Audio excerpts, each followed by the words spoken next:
भद्रक जिला दलित महासंघ पक्षर जिला संस्कृति भवन में संविधान प्रणेता तथा भारत रत्न डॉक्टर बाबा साहेब आंबेडकर महापरिनिर्वाण दिवस पालित उत्सव और भारतीय संविधान आज केते सुरक्षित संपर्कित एक आलोचना चक्र अनुष्ठित हो जाइछि। जिला दलित महासंघ सभापति राजेन्द्र प्रसाद जेना आवाहकतार अनुष्ठित यह उत्सव में समाजसेवी महेन्द्र मल्लिक सभापतित्व करथिया बेले मुख्य अतिथि भाव पूर्वतन विधायक पंचानन मंडल, मुख्य वक्ता विशिष्ट लेखक सत्यप्रकाश सेठी, बरण्य अतिथि जिला कांग्रेस सभापति नलिनीकांत महांती, सम्मानित अतिथि भाव शिक्षाविद कमलाकांत स्वाई, शिक्षाविद अरुण महापात्र, समाजसेवी देवेन्द्र महांती प्रमुख जोगदे बाबा साहेब आंबेडकर बहुमुखी प्रतिभा संपर्क में वक्तव्य देथिले।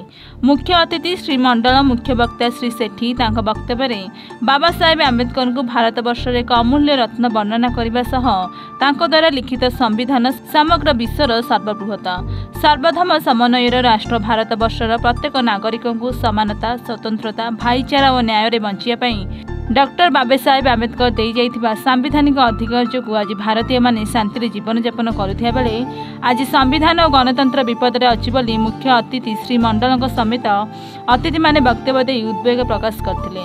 सेहीपरि संविधान सुरक्षित रहिले समस्त नागरिक सुरक्षित रहिबे।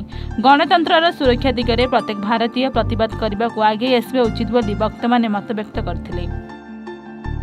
आज भद्रक जिला दलित महासंघ पक्षर बाबा साहेब आंबेडकर महापरिनिर्वाण दिवस आज जिला संस्कृति भवन में पालित हो जाइए। यही अवसर में आज भद्रक जिलार शह शह आंबेडकरवादी जोग देते। आज ये जो दिवस महान पवित्र दिन में आज आम गोटे टपिक रखिलु भारत वर्षर संविधान केते सुरक्षित से गोटे आलोचना चक्र अनुष्ठित होता। आपण मैंने जानी बाबा साहेब आंबेडकर जो लिखित संविधान सर्वधर्म समन्वय राष्ट्र ये हूँ भारत वर्ष। एटी प्रत्येक लोक बंची रहिबार अधिकार अच्छे, समस्त समानता, स्वतंत्रता, भाईचारा, न्याय मिलू या डॉक्टर बाबा साहेब आंबेडकर चाहूले और संविधान लोक उल्लेख रखिछन।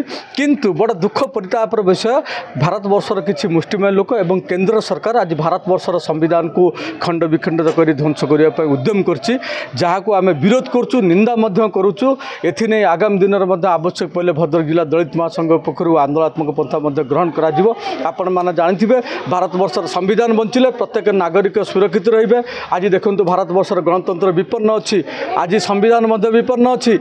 एथिने आम प्रतिवाद करुचु। एथिने आज जिला संस्कृति भवन आलोचना चक्र अनुष्ठित होता, जोटा कि विभिन्न वर्गर विभिन्न जाति धर्म वर्ण निर्विशेष आज वक्ता मैंने उपस्थित रही है। वक्तव्य घोर विरोध कर जो संविधान को परिवर्तन करने जो हीन उद्यम करें विरोध करुँ। कारण संविधान बंचिले प्रत्येक लोक न्याय अधिकार पाइबे, समस्त की समानता, स्वतंत्रता, भाईचारा, न्याय मिलू यह बाबा साहेब आंबेडकर मूल लक्ष्य थिला। संविधान उल्लेख अच्छे आपण जानते, किंतु किसी लोक जो कर घोर निंदा करूँ।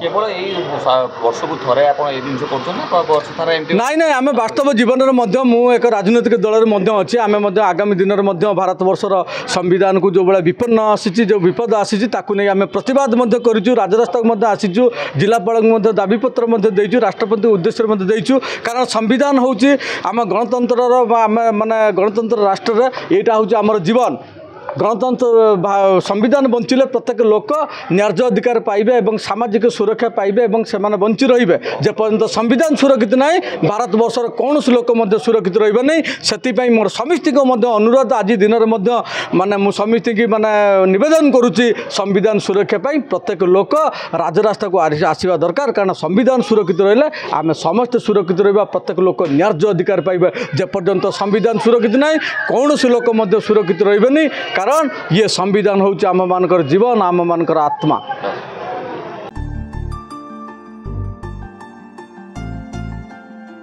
भद्रकରୁ सुब्रकांत राउतरायଙ୍କ रिपोर्ट, इन ओडिशा।